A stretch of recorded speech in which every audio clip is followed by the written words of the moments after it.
ವೇದವ್ಯಾಸ ಗುಣಾವಾಸ ವಿದ್ಯಾಧೀಶ ಸತಾಂ ವಶ ಮಾಂ ನಿರಾಶಂ ಗತಕ್ಲೇಶಂ ಕುರ್ವನಾಶಂ ಹರೇ ನಿಶಂ. ಶ್ರೀ ಗುರುಭ್ಯೋ ನಮಃ. ವಿಸ್ತಾರವಾಹಿನಿಯ ಎಲ್ಲ ವೀಕ್ಷಕರನ್ನು ದಿನದ ಚಿಂತನೆಯ ಕಾರ್ಯಕ್ರಮಕ್ಕೆ ಸ್ವಾಗತವನ್ನು ಕೋರ್ತಾ, ಇಂದು ದಿನಾಂಕ 9/4/2024. ಈ ದಿನದ ಚಿಂತನೆಗಳು ಹೇಗಿದ್ದಾವೆ ಅನ್ನೋದರ ಬಗ್ಗೆ ಗಮನಿಸೋಣ. ಮೊದಲನೆಯದ್ದಾಗಿ ಮೇಷರಾಶಿಯವರಿಗೆ ಕರ್ಮಭಾವಾಧಿಪತಿ ಲಾಭದಲ್ಲಿರುವುದರಿಂದ ವೃತ್ತಿ ಜೀವನದಲ್ಲಿ ಸಮಾಧಾನ ಹೇಳುವಂಥದ್ದಿರ್ತದೆ, ತೃಪ್ತಿ ಹೇಳುವಂಥದ್ದಿರ್ತದೆ, ಪ್ರಗತಿಯ ಫಲಗಳು ಹೇಳುವಂಥದ್ದು ಕಂಡು ಬರ್ತಾ ಇದೆ. ಹಣಕಾಸಿನ ಗ್ರಹನಾದಂಥವನು ವ್ಯಯಭಾವದಲ್ಲಿದ್ದಾನೆ.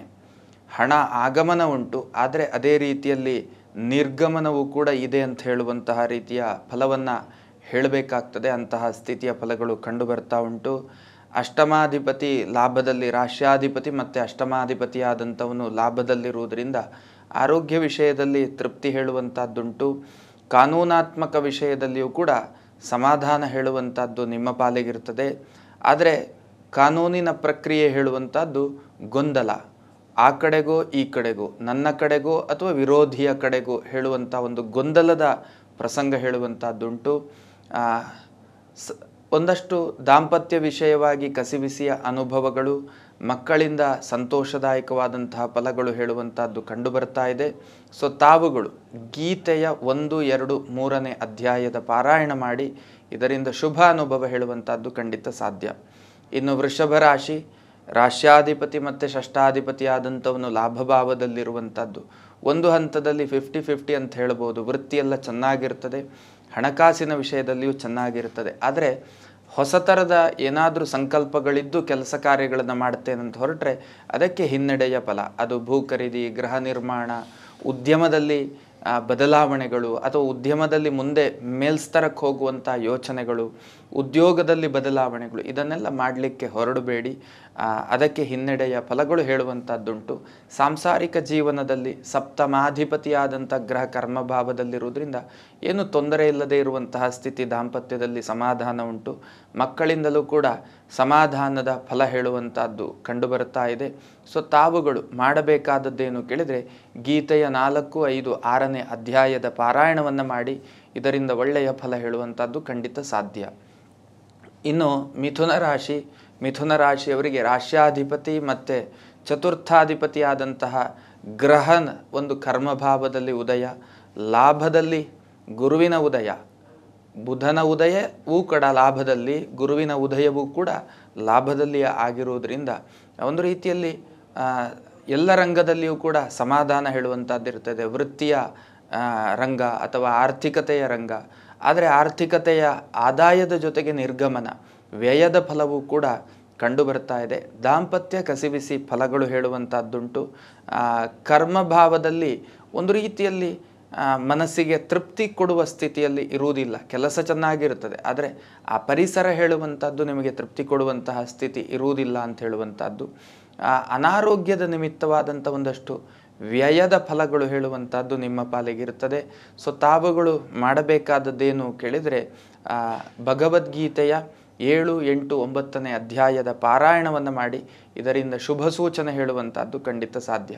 ಇನ್ನು ಕರ್ಕಾಟಕ ರಾಶಿಯವರಿಗೆ ಸಪ್ತಮಾಧಿಪತಿ ಅಷ್ಟಮಾಧಿಪತಿ ಅಷ್ಟಮದಲ್ಲಿಯೇ ಇರುವಂಥದ್ದು, ಕರ್ಮದಲ್ಲಿ ಗುರು ಮತ್ತು ಬುಧ ಗ್ರಹದ ಉದಯ ಹೇಳುವಂಥದ್ದು, ವ್ಯಯಾಧಿಪತಿ ಮತ್ತು ತೃತೀಯಾಧಿಪತಿಯ ಉದಯ ಕರ್ಮಭಾವದಲ್ಲಾಗಿರುವಂಥದ್ದು, ಭಾಗ್ಯಾಧಿಪತಿ ಮತ್ತು ಷಷ್ಠಾಧಿಪತಿಯ ಉದಯ ಕರ್ಮಭಾವದಲ್ಲಾಗಿರುವಂಥದ್ದು. ವೃತ್ತಿ ಚೆನ್ನಾಗಿರ್ತದೆ, ಹಣಕಾಸು ಆಗಮನವೂ ಕೂಡ ಚೆನ್ನಾಗಿರ್ತದೆ, ಆದರೆ ನಿಮಗೆ ಅದು ಸಾಲೋದಿಲ್ಲ ಅಂತ ಹೇಳುವಂಥದ್ದು. ದಾಂಪತ್ಯ ಸೌಖ್ಯ, ಸಮಾಧಾನಕರ ಸ್ಥಿತಿ. ಇನ್ನು ಕಾನೂನು ಪ್ರಕ್ರಿಯೆಯಲ್ಲಿ ತುಂಬ ಜಾಗ್ರತೆ. ಸಪ್ತಮಾಧಿಪತಿ ಅಷ್ಟಮದಲ್ಲಿರುವಂಥದ್ದು ಮತ್ತು ದ್ವಿತೀಯಾಧಿಪತಿ ನವಮದಲ್ಲಿರುವಂಥದ್ದು, ಒಂದಷ್ಟು ಪಾಪಗ್ರಹ ಯೋಗವನ್ನು ಹೊಂದಿರುವಂಥದ್ದು. ಕಾನೂನು ಪ್ರಕ್ರಿಯೆಯಲ್ಲಿ ಜಾಗ್ರತೆ ಮತ್ತು ಸಾರ್ವಜನಿಕ ಬದುಕಿನಲ್ಲಿ ಟೀಕೆಯ ಅನುಭವಗಳು ಹೇಳುವಂಥದ್ದು ನಿಮ್ಮ ಪಾಲಿಗೆ ಬರ್ತಾ ಇರ್ತದೆ. ಮಾನಸಿಕವಾಗಿ ಒಂದಷ್ಟು ಗೊಂದಲಾತ್ಮಕವಾದಂತಹ ಮಾನಸಿಕತೆಯಲ್ಲಿ ತಾವುಗಳು ಇರ್ತೀರಿ. ತಾವುಗಳು ಮಾಡಬೇಕಾದದ್ದೇನು ಕೇಳಿದರೆ ಗೀತೆಯ 10, 11, 12ನೇ ಅಧ್ಯಾಯದ ಪಾರಾಯಣವನ್ನು ಮಾಡಿ ಇದರಿಂದ ಶುಭ ಸೂಚನೆ ಹೇಳುವಂಥದ್ದು ಖಂಡಿತ ಸಾಧ್ಯ. ಇನ್ನು ಸಿಂಹರಾಶಿಯವರಿಗೆ ವೃತ್ತಿ ಅದ್ಭುತವಾದ ಫಲದಾಯಕ, ಹಣಕಾಸಿನ ವಿಷಯದಲ್ಲಿಯೂ ಕೂಡ ಅತ್ಯಂತ ಉತ್ತಮ ಫಲಸ್ಥಿತಿ ಉಂಟು. ಕಾನೂನು ತೊಂದರೆಗಳಿದ್ದಾವೆ, ಸಾರ್ವಜನಿಕ ಬದುಕಿನಲ್ಲಿ ತೃಪ್ತಿ ಇಲ್ಲ, ದಾಂಪತ್ಯದಲ್ಲಿ ಸೌಖ್ಯ ಫಲಗಳುಂಟು, ಆರೋಗ್ಯ ವಿಷಯದಲ್ಲಿ ಎಚ್ಚರಿಕೆ ಬೇಕು, ಮಕ್ಕಳಿಂದ ಸಂತೋಷದಾಯಕವಾದಂತಹ ಫಲಗಳು ಖಂಡಿತ ಸಾಧ್ಯ. ತಾವುಗಳು ಗೀತೆಯ 13, 14, 15ನೇ ಅಧ್ಯಾಯದ ಪಾರಾಯಣವನ್ನು ಮಾಡಿ ಇದರಿಂದ ಶುಭ ಅನುಭವ ಹೇಳುವಂಥದ್ದು ಖಂಡಿತ ಸಾಧ್ಯ. ಇನ್ನು ಕನ್ಯಾ ರಾಶಿ, ಆತ್ಮಸ್ಥೈರ್ಯವನ್ನು ವೃದ್ಧಿಸಿಕೊಳ್ಳುವಂಥ ಅವಶ್ಯಕತೆ ತಮ್ಮ ಪಾಲಿಗಿದ್ದೇ ಇರ್ತದೆ. ಹಣಕಾಸಿನ ತೊಂದರೆಗಳಾಗುವುದಿಲ್ಲ, ವ್ಯಯ ಆಗುತ್ತಾ ಇರ್ತದೆ. ಕರ್ಮಕ್ಷೇತ್ರ ಒಂದು ಹಂತದಲ್ಲಿ ಸಮಾಧಾನಕರ, ದಾಂಪತ್ಯದಲ್ಲಿ ಕಸಿಬಿಸಿಯ ಅನುಭವಗಳುಂಟು, ಆರೋಗ್ಯ ವಿಷಯದಲ್ಲಿ ಎಚ್ಚರಿಕೆ ಬೇಕು, ಮಾನಸಿಕವಾಗಿ ಒಂದಷ್ಟು ಧನಾತ್ಮಕ ಭಾವವನ್ನು ಹೊಂದುವಂತಹ ಕಾರ್ಯಪ್ರವೃತ್ತಿಯನ್ನು ಮಾಡಿ ಗೀತೆಯನ್ನು 16, 17, 18ನೇ ಅಧ್ಯಾಯದ ವನ್ನು ಪಾರಾಯಣ ಮಾಡಿ ಅಥವಾ ಬರೆಯುವಂಥವರಾಗಿ ಖಂಡಿತ ಶುಭ ಅನುಭವ ಆಗತ್ತೆ. ಇನ್ನು ತುಲಾರಾಶಿ, ಕರ್ಮಭಾವ ಚೆನ್ನಾಗಿದೆ, ವೃತ್ತಿ ಚೆನ್ನಾಗಿರ್ತದೆ, ಆರ್ಥಿಕ ಆದಾಯವು ಕೂಡ ತುಂಬ ಚೆನ್ನಾಗಿರ್ತದೆ. ಸಾರ್ವಜನಿಕ ಬದುಕಿನಲ್ಲಿ ತೃಪ್ತಿ ಇಲ್ಲ, ತೊಂದರೆಗೆ ವಂಚನೆಗಳಿಗೆ ಒಳಗಾಗಿದ್ದೀರಿ. ಇನ್ನು ಕಾನೂನಾತ್ಮಕ ಪ್ರಕ್ರಿಯೆಯಲ್ಲಿ ಜಯ ನಿಮ್ಮದ್ದಾಗತ್ತೆ. ಕಲೆ, ಕ್ರೀಡೆ, ಸಂಗೀತ, ಸಾಹಿತ್ಯ ರಂಗದಲ್ಲಿರುವಂಥವರಿಗೂ ಕೂಡ ಗೌರವಗಳು, ಮನ್ನಣೆಗಳು ಪ್ರಾಪ್ತಿಯಾಗುವಂಥ ಯೋಗ ಫಲಗಳು ಕಂಡು ಬರ್ತಾ ಇದೆ.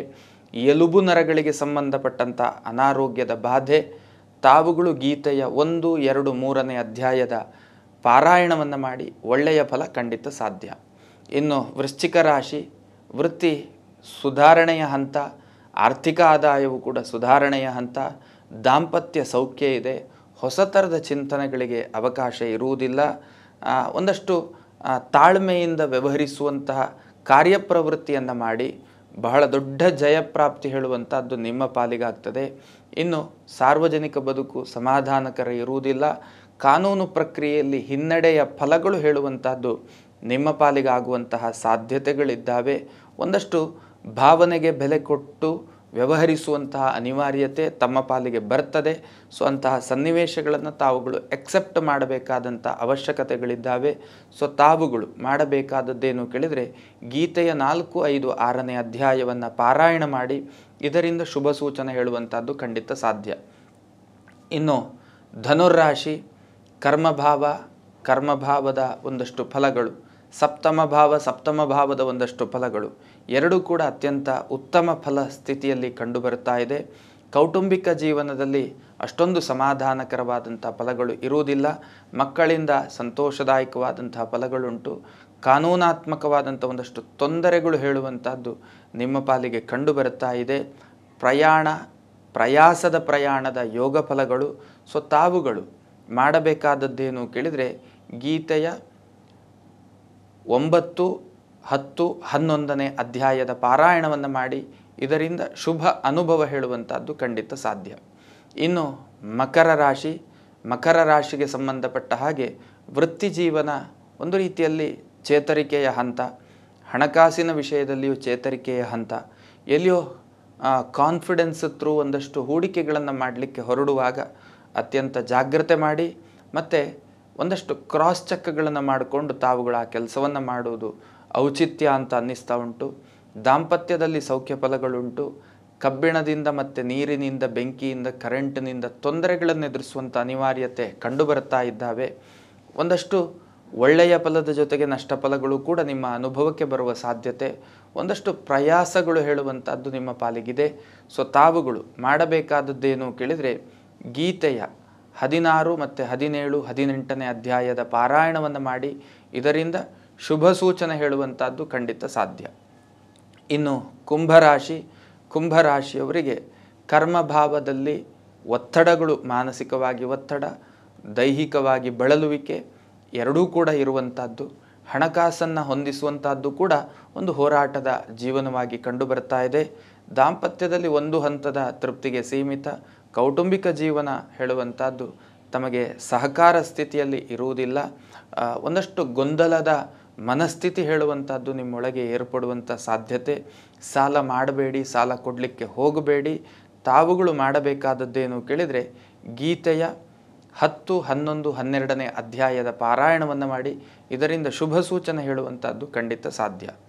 ಇನ್ನು ಮೀನರಾಶಿಯವರಿಗೆ ಕರ್ಮಕ್ಷೇತ್ರದಲ್ಲಿ ಒತ್ತಡ ಇರುತ್ತದೆ ಮತ್ತು ಹಣಕಾಸಿಗೆ ಸಂಬಂಧಪಟ್ಟ ಹಾಗೆ ಏನು ಮುಗ್ಗಟ್ಟು ಹೇಳುವಂಥದ್ದು, ಗೊಂದಲಗಳು, ತಮಗೇನು ಬೇಕೋ ಅದು ಪ್ರಾಪ್ತಿ ಆಗದೇ ಇರುವಂತಹ ಸ್ಥಿತಿ, ದಾಂಪತ್ಯದಲ್ಲಿ ಸೌಖ್ಯ ಫಲಗಳುಂಟು, ಕೌಟುಂಬಿಕವಾದಂತಹ ಜೀವನದಲ್ಲಿಯೂ ಕೂಡ ಸಮಾಧಾನಕರವಾದಂತಹ ಫಲಗಳುಂಟು, ಭೂ ಖರೀದಿ, ಗೃಹ ನಿರ್ಮಾಣದಂತಹ ಕೆಲಸ ಕಾರ್ಯಗಳಿಗೆ ಒಳ್ಳೆಯ ಫಲಗಳು ಹೇಳುವಂಥದ್ದು ಪ್ರಾಪ್ತಿಯಾಗಲಿಕ್ಕಿದೆ.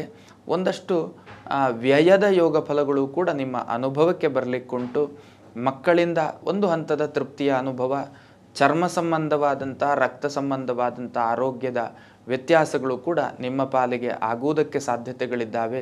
ಸೊ ತಾವುಗಳು ಮಾಡಬೇಕಾದದ್ದೇನು ಕೇಳಿದರೆ ಗೀತೆಯ 12, 13, 14ನೇ ಅಧ್ಯಾಯದ ಪಾರಾಯಣವನ್ನು ಮಾಡಿ ಇದರಿಂದ ಶುಭ ಅನುಭವ ಹೇಳುವಂಥದ್ದು ಖಂಡಿತ ಸಾಧ್ಯ. ಇದು ಈ ದಿನದ ಚಿಂತನೆಗಳಾಗಿದ್ದಾವೆ. ಈ ಚಿಂತನೆಗಳು ನಮ್ಮ ಸಾರ್ಥಕ ಬದುಕಿಗೆ ಪೂರಕವಾಗಿರಲಿ ಅನ್ನುವಂತಹ ಆಶಯದೊಂದಿಗೆ ಚಿಂತನೆಯನ್ನು ಮುಗಿಸ್ತಾ ಇದ್ದೇನೆ. ಶ್ರೀಕೃಷ್ಣ ಅರ್ಪಣಮಸ್ತು. ಅನುಕ್ಷಣದ ಸುದ್ದಿಗಳಿಗಾಗಿ ವಿಸ್ತಾರ ನ್ಯೂಸ್ ಯೂಟ್ಯೂಬ್ ಚಾನೆಲ್ ಸಬ್ಸ್ಕ್ರೈಬ್ ಮಾಡಿ. ಹೊಸ ಸುದ್ದಿಗಳ ನೋಟಿಫಿಕೇಶನ್ಗಾಗಿ ಬೆಲ್ ಐಕಾನ್ ಕ್ಲಿಕ್ ಮಾಡಿ. ಲೇಟೆಸ್ಟ್ ಅಪ್ಡೇಟ್ಸ್ಗಾಗಿ www.vistaranews.com ವೆಬ್ಸೈಟ್ಗೆ ವಿಸಿಟ್ ಮಾಡಿ. ಅಂಗೈಯಲ್ಲೇ ಜಗತ್ತಿನ ಸುದ್ದಿ ತಿಳಿಯಲು ವಿಸ್ತಾರ ನ್ಯೂಸ್ ಕನ್ನಡ ಆಪ್ ಡೌನ್ಲೋಡ್ ಮಾಡಿ.